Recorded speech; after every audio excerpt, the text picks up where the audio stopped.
on. All chats visible. Super chat, none. Hide all chat, no. Top chat.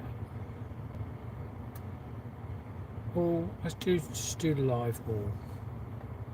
Right, that's it. I'm suitably replenished. I had a drink, had some of Mum's lovely flapjack and got grapes.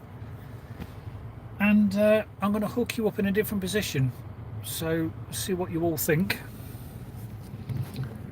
In the super efficient, professional way that I do this. Let's do it in that way. Right. How's that? Right, let's flip the old camera. Oh yes, that's looking good. Oh no, I don't want to do AI. No, go away. That's a bit willy wonky, isn't it? It's just a bit.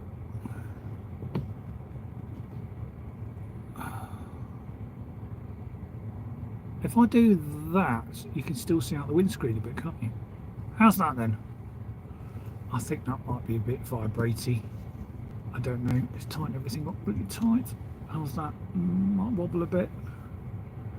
How's that for a view, folks? Don't forget to log reg into hotel foyer at Preston. Yes, thank you, Alex. I've seen that on the Tesla, on the screen actually. On here, it said don't forget to register. Yeah, but top tip, thank you. Any other top tips you can give me? I don't think I've ever been to Preston. So it sounds like a lot of you have been caught out with the parking at Preston.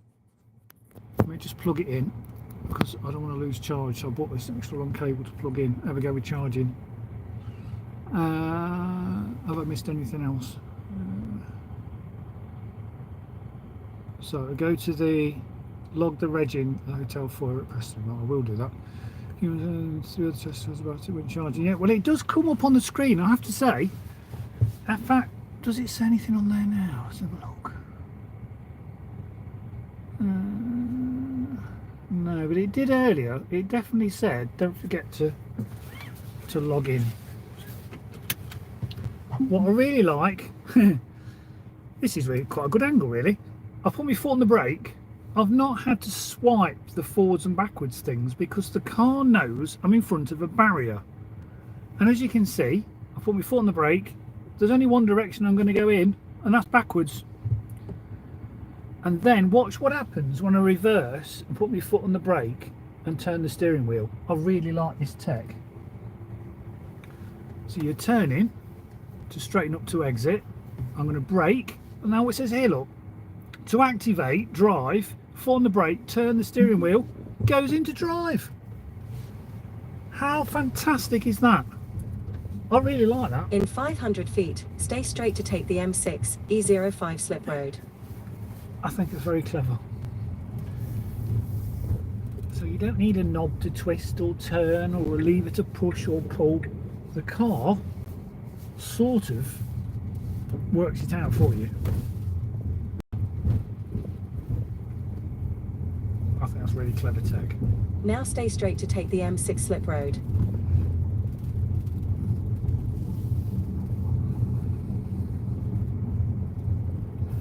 That's a bit. Oh, there's a speed hump. I forgot that last time. Right. Oh, Laura's flashed me. Thank you, sir.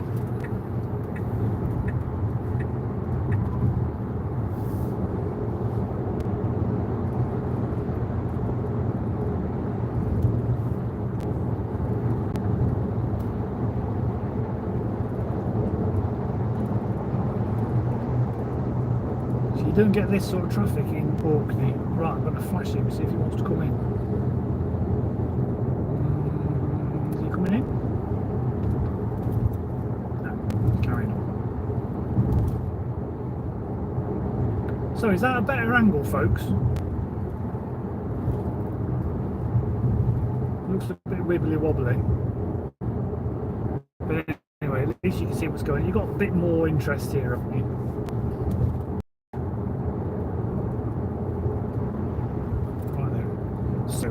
45 miles up the M6 and then turn off, and the supercharger is So it looks like it's about a mile off the motorway to the Preston Supercharger. And we're going to get there, it says, with 49%. So that may well change. So for those that are not aware of the Tesla screen, this gives you some idea of what goes on, as well as obviously a proper Google map overhead view if you want. I've just got my speed up here, which after a couple of days becomes second nature. It's literally a small turn of your eyeballs to see the speed. But as you can see, it sees all the cars around me, and more importantly behind as well. So they will register way behind, well in a blind spot. So there's a Peugeot 3008 coming up, and it's there. So very clever tech.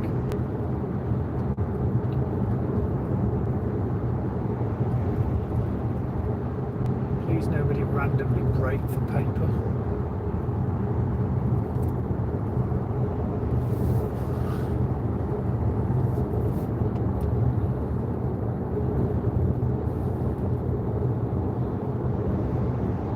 There's one thing I do notice driving south, is people are so much more aggressive. You get north of Cumbria and there's like this relaxed, courteous attitude that seems to come over all the drivers. But down here, everyone drives so close, so fast. Everyone's impatient. But north of Cumbria, it's totally different. Well, it's just the volume of traffic, I don't know. But attitudes definitely seem to change when you get out of Englandshire.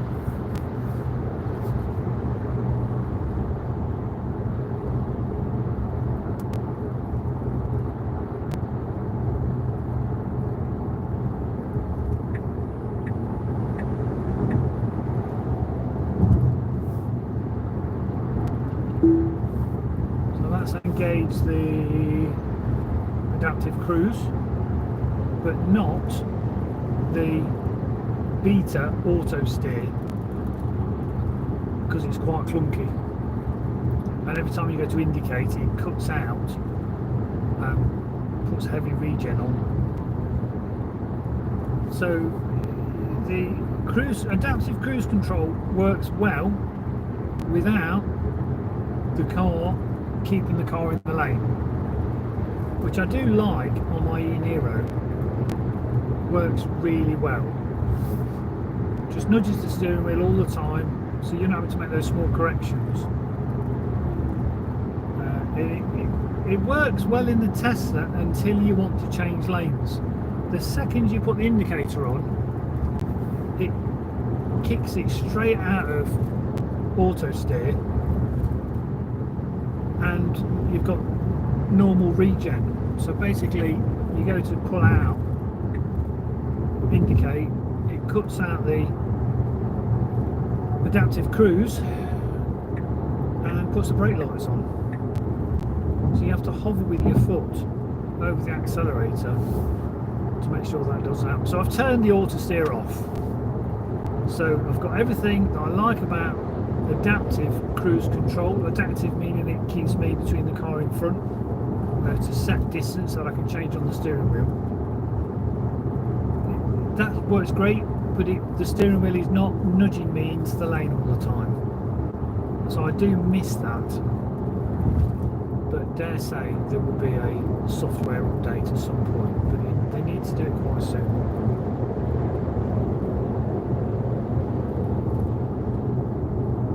I can't think it's that difficult, because I mean they've got cars that deliver themselves now from the factory and the robo-taxis, so they do know how to make cars drive themselves.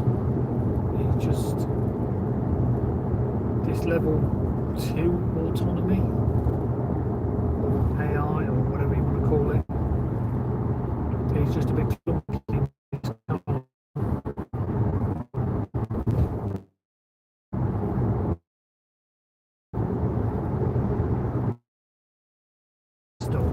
just show you what I mean. See, the adaptive is working great. I've set it to 70. The car is now slowing to match the truck in front. And even when I indicate now, the adaptive cruise stays on. It's fine.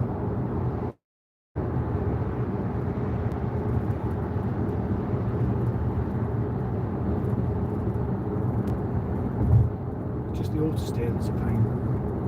If this isn't making any sense, tune into Ian, who's got a YouTube channel called Just Get a Tesla. And his last video, he had a real rant about it. And it sort of makes more sense when he explains it.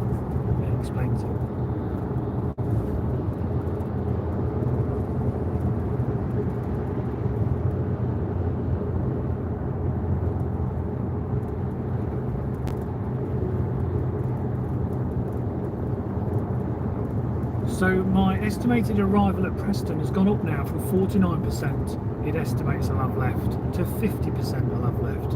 And that's what most EVs do that.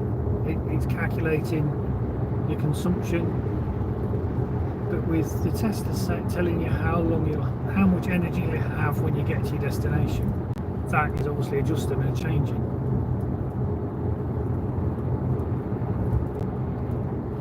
So I'm at 214 miles at 64%. So 64% of the battery left, 214 miles left.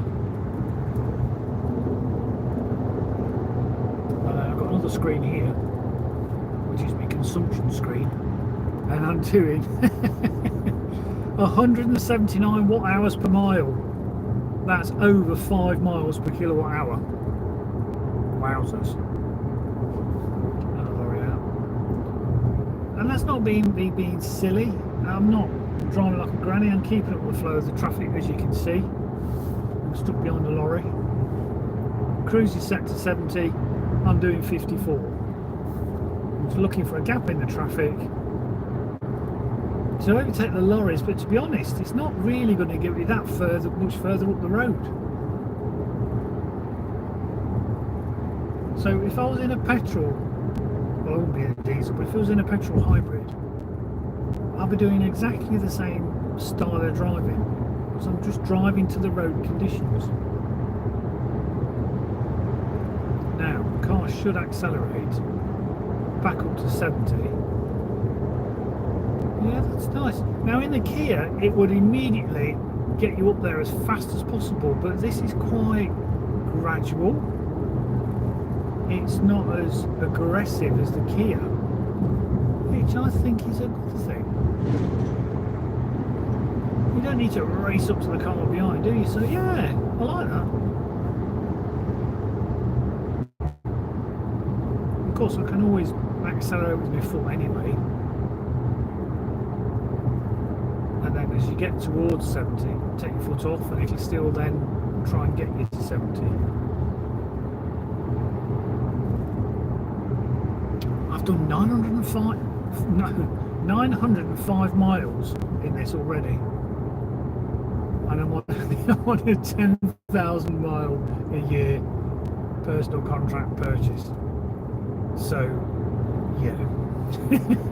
But this is unusual. I've driven from Aberdeen to Leicester, Leicester up to Scrabster. You know, for the rest of the year till December, this probably won't go off on me. So I'll be back to doing me 250 miles a month.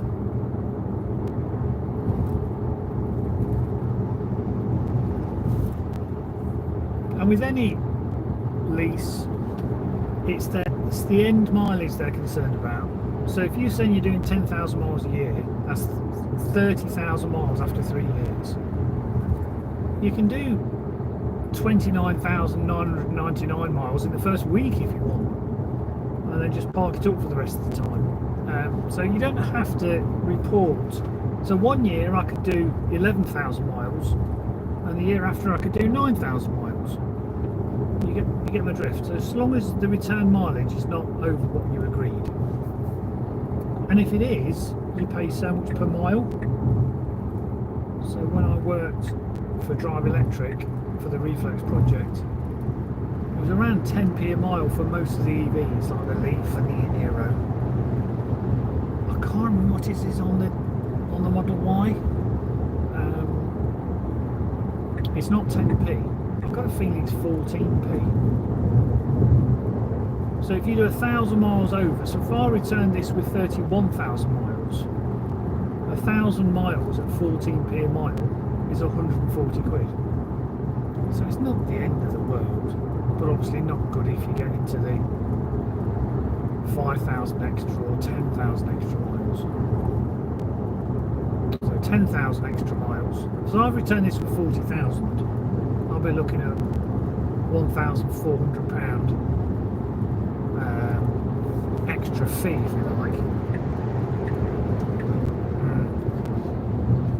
I think because the adaptive cruise is set to 6 car lengths, it suddenly nosedived a little bit because I was getting a bit close to that lorry that was pulling out.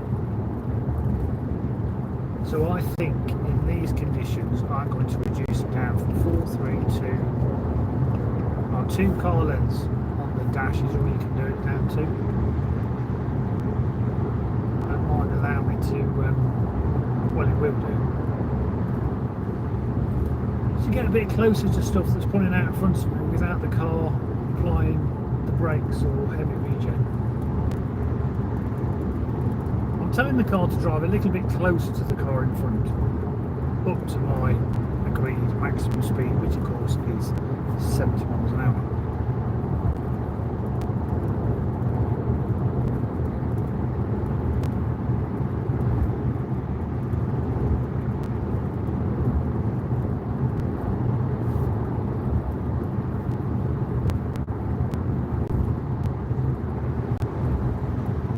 So I've got 33 minutes, 33 miles. Now even I can work out that's a mile a minute.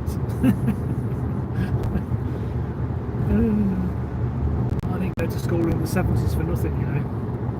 Oh no. Right, middle lane, is that lorry going to come out? Costco lorry, is he coming out? I don't think so.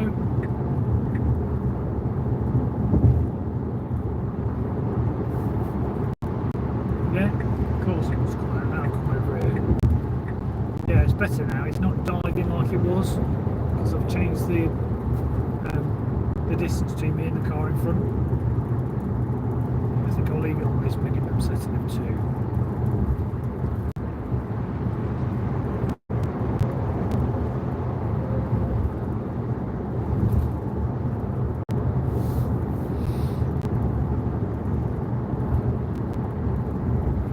Is it Charlotte Richard next? What's on that side? No, it doesn't say. It just says the motor or welcome rate. The next one's Charlotte Richard. Now, Charlotte Richard, I used to get there in any other EV at about, I used to leave mum and dad's at 4 and get here about 6:30, and I'd have a coffee and I'd have a Marmite and cheese toasty, and they were really nice because I used to leave mum and dad's without having anything to eat, just get out of bed, downstairs and then get on the road. Now it's limb services. I suppose it's good in a way. I've forgotten which services are coming up next. I don't think we've gone past Charlotte Richard yet. Maybe it's the next one.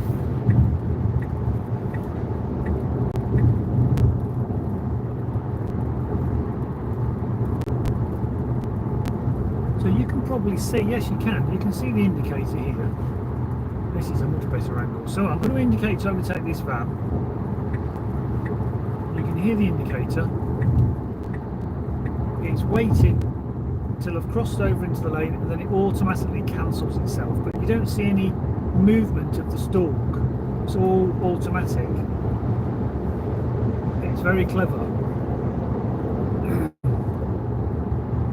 So let's go back. So I'm going to indicate. Now until I move, it'll just stay blinking.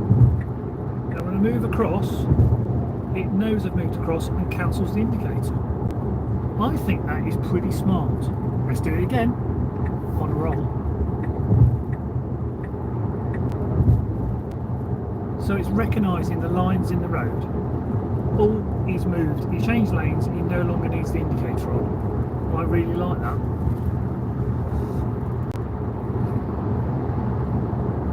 But it takes some getting used to. Because it doesn't actually physically stay up or stay down. Let's do it again.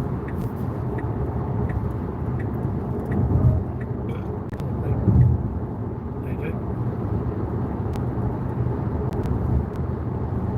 I like the way Tesla are constantly sort of pushing the boundaries of what we're used to. I wonder what the board meeting was like, or the design meeting. Right, indicator stalks, turn signals. Can we do away with them? Yeah, let's do away with them. That's what they do with the Model 3 Highland. And then, right, Model Y, Juniper, although they never called it Juniper. ID5 in undercoat grey. The new Model Y, should we get rid of the indicators? No, too many people have moaned and complained. Let's bring back the indicators. Well, okay, but can we do the indicators differently? And that's what I think they've done, and I think they've done it well. Some other reviewers have said this feels a bit plasticky, a bit cheap. I see what they're saying, but it's quite nice, it's quite tactile after a while, nice and smooth. Nothing else on it, you can't flash, that's not your main beam, that's on the steering wheel. Well, there's not even a main beam, it just happens automatically. If there's not enough light, you'll get full. And as soon as someone approaches you, you can get rid of some of those matrix pieces in the headlight, so you're not dazzling them. So again, it's not relying on the human to sort of know when to cancel the turn signal or when to dip your main beams. How many of us have been blinded by people on full beam down a country lane? Well, the car just looks after that for you. And I think that's good technology going in the right direction. Of course, you'll get somebody complaining, I'm good enough, I know when I want to turn off my lights and when I want to turn the indicator. Yeah. So we've got a button on the steering wheel to flash, so that has replaced pulling the stalk towards you.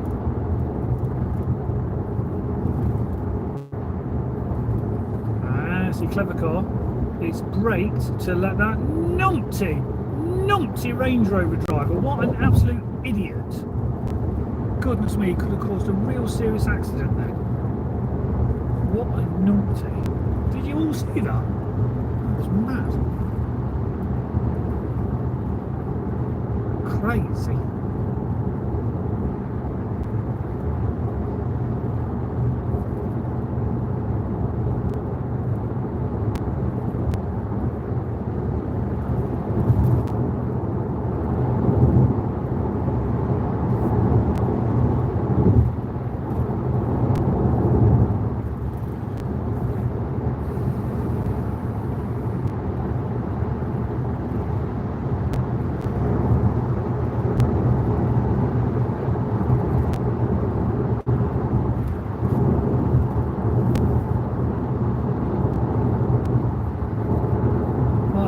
Saying I'm going to get to Preston with 51%.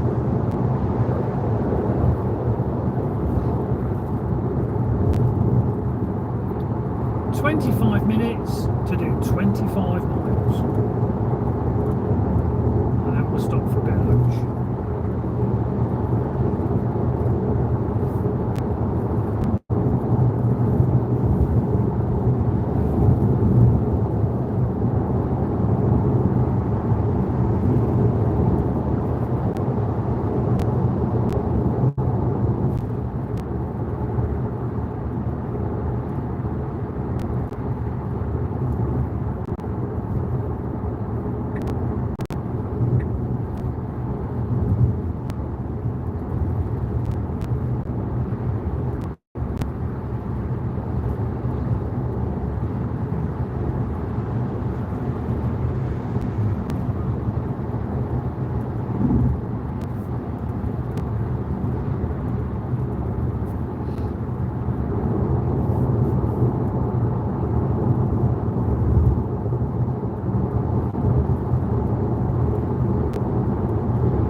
can't get back over to the middle lane.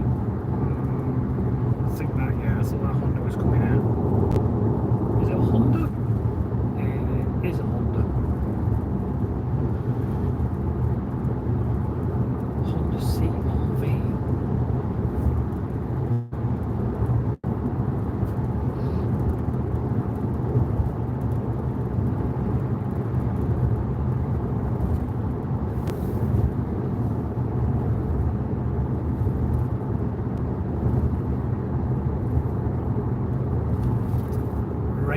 Ford Ranger,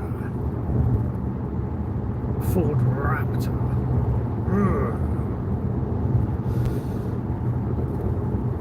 What's the other big butch name of a pickup? Raptor, Ranger.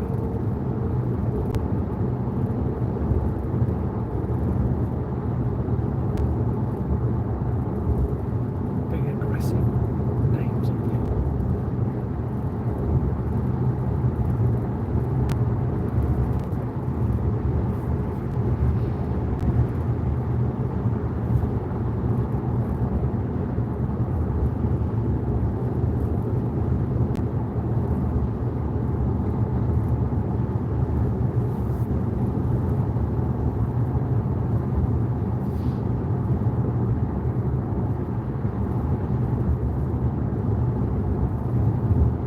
Really is such an easy car to drive, folks. Easy to get in and out of, and it's a very comfortable, quiet motorway cruiser. Normally I have my radio on as well, through the phone. But if I do that, the old YouTubes will get cross with me copyrighted and all that carry on, so just got to put up with the ramblings of yours truly.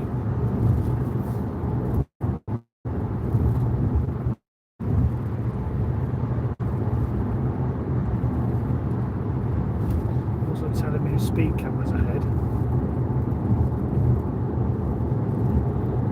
51%. I'll get to Preston with 21 minutes, 20 miles. Well, it's just dropped down to 50%.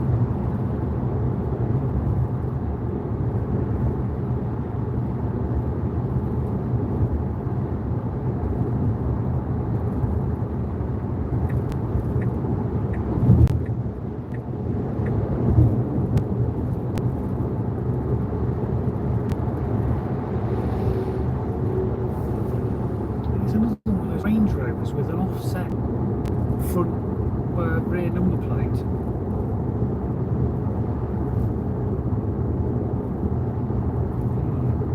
Discovery. Do they still do that? That's a 74 plate. So that's 2024. So can you still get them brand new with a wonky back number plate? Please tell me that's an option. Or can you have an option without the wonky rear number plate? Someone sat down at Land Rover, Jaguar Land Rover, and said, "This is the design language we want to go with. We want to be edgy. We want to be different. We want to offset rear number plate." Now on a van, there's a white Peugeot Pilot or Citroën Berlingo. It's offset. Well, that's sensible. It's on a barn door, same as that Berlingo. Same car underneath, van underneath. That makes sense. But what's the reasoning behind this offset number plate on a Discovery?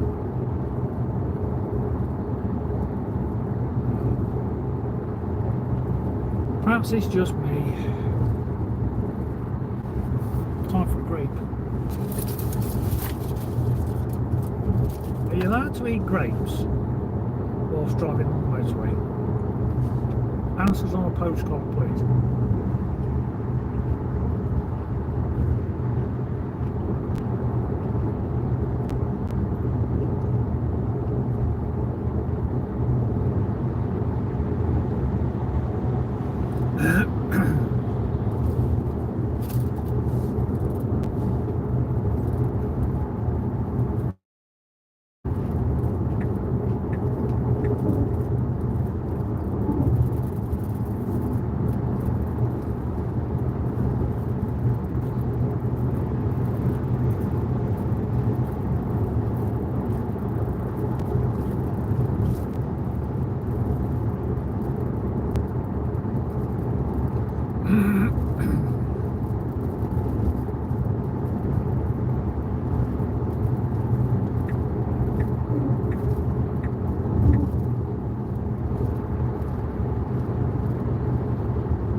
Really want to move to the middle lane, but I just don't trust this Land Rover Discovery and his blind spot.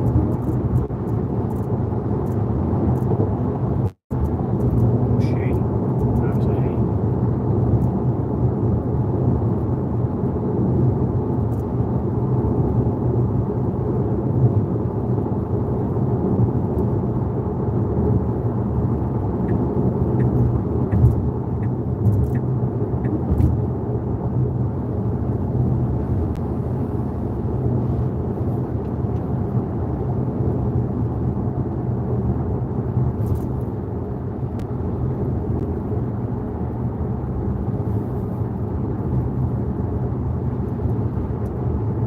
EV6. I do like them. I hummed and hawed about getting one of them instead of the Y, but no regrets. This was just an offer too good to miss. Although I have to say, it's been one of my most popular videos. Finance why I bought Y. But it really divides people.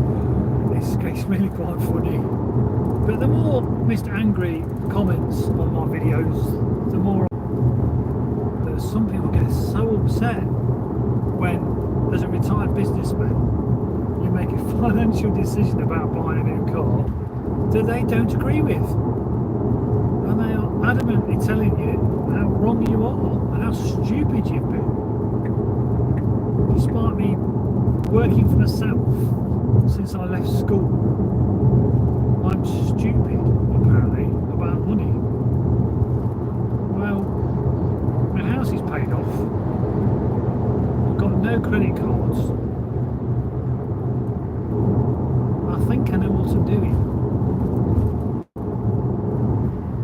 No, what they call county court judgments, CCJs. Don't owe anybody anything. So I think, personally, this personal contract purchase deal on this Y with Tesla, it just suited me, ticked all the boxes. Hassle free, get rid of the EMV 200, which, I might add, is going through Edinburgh British car auctions next Wednesday.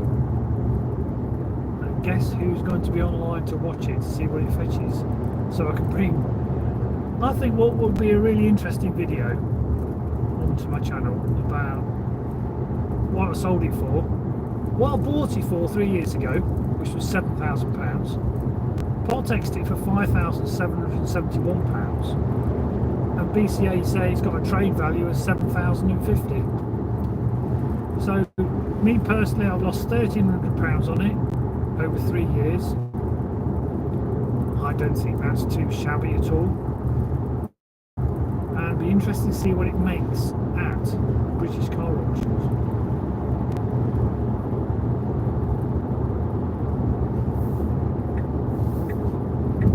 Whether BCA will see it and get really upset like they used to, threaten me with court action, I don't know. So I might do two different versions.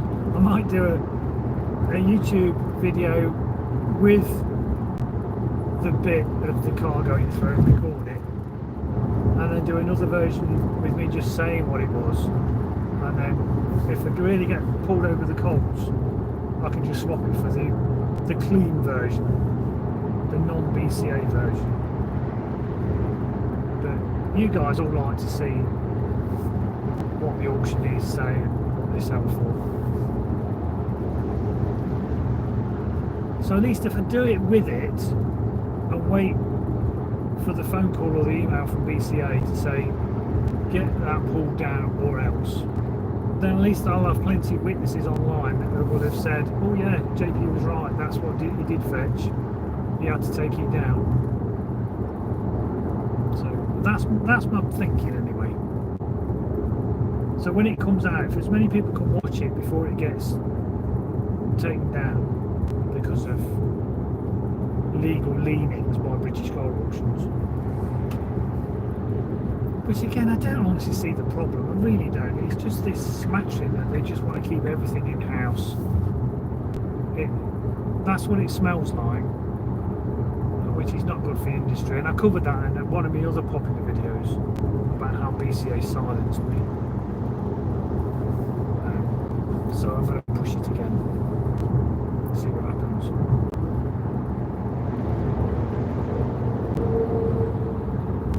But it's almost like they feel, the public feels, that being in the motor trade is a bad business. Making profit is a dirty word. I don't see what they're frightened of, to be honest.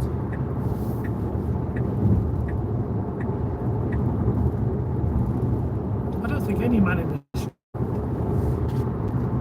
wants a dealer to give him a car for nothing.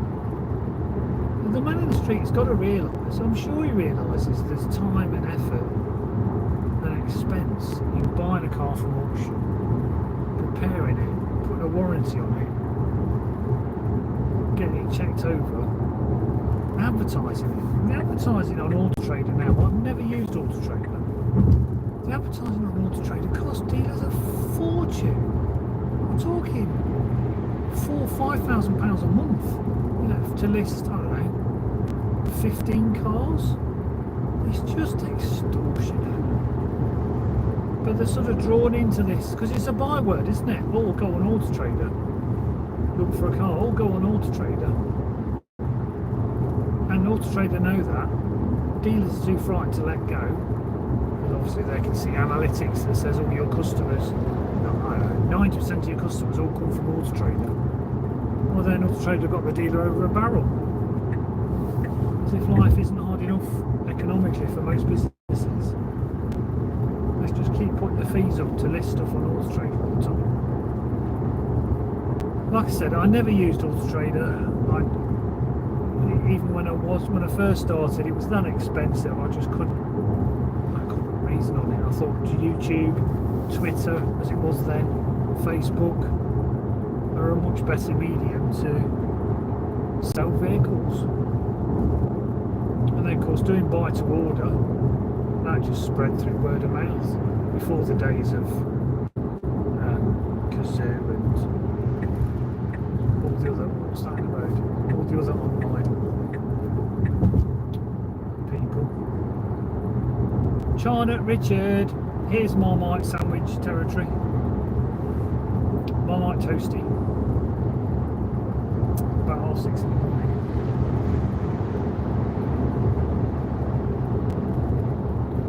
Now you see that Range Rover, don't like Range Rovers. That looks better. He's got a number plate in the middle of the tailgate.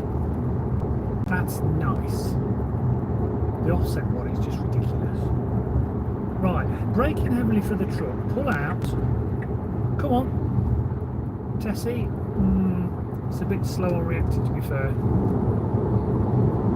Foot's a bit quicker.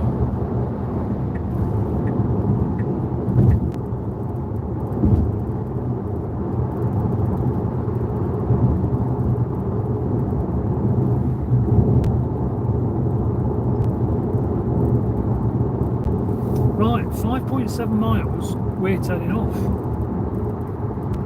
We're going to get there with 51%. What am I on now then? 53%. Look at this, folks, 179 miles on the gasometer. at 53%.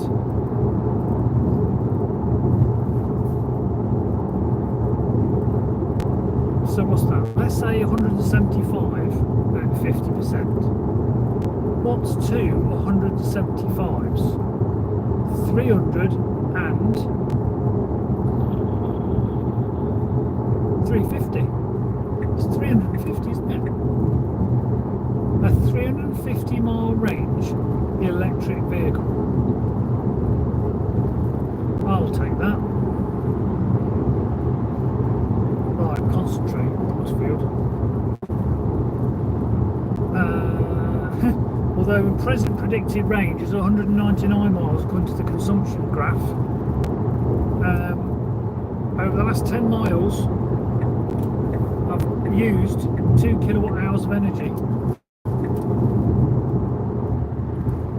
That's 5 miles per kilowatt hour. Sat at 70. This thing is awesome.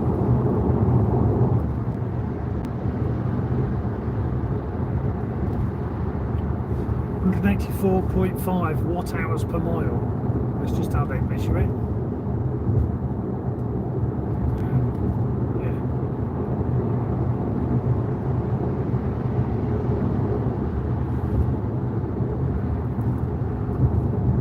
So there's 1,000 watts in 1 kilowatt.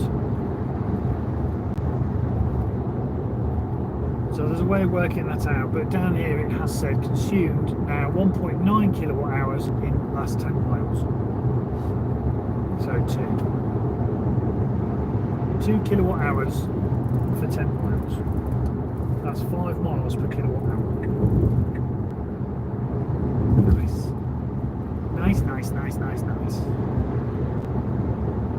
Right, go on, concentrate. 2.9 miles, we'll turn off.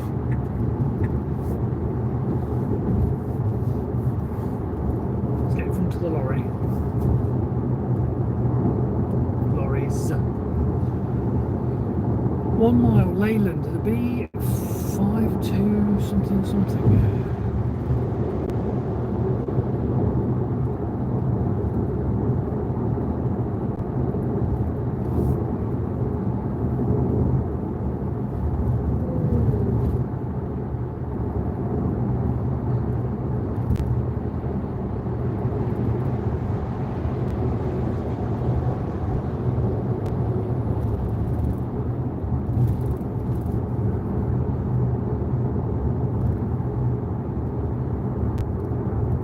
Still 2 miles. I reckon I could get all the way up to the top here. I could get all the way to Abington on the charge I've got. 176 miles left. I've done 130 miles today. So that's 130. That's 300, isn't it? 2 and 3, yeah. So I've got 300 mile range. That's a mixture of motorway and round town. Got 300 mile range and it was 276 from home to Abington. 276. In 1 mile, take exit 29 on the left onto M6. I will. Let's get rid of the cruise control.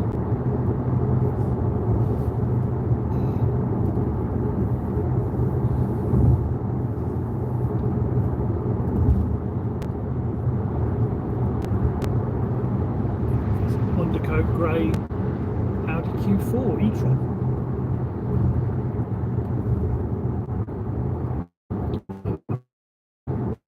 It's a C40. Model 3. 3.1 built trims.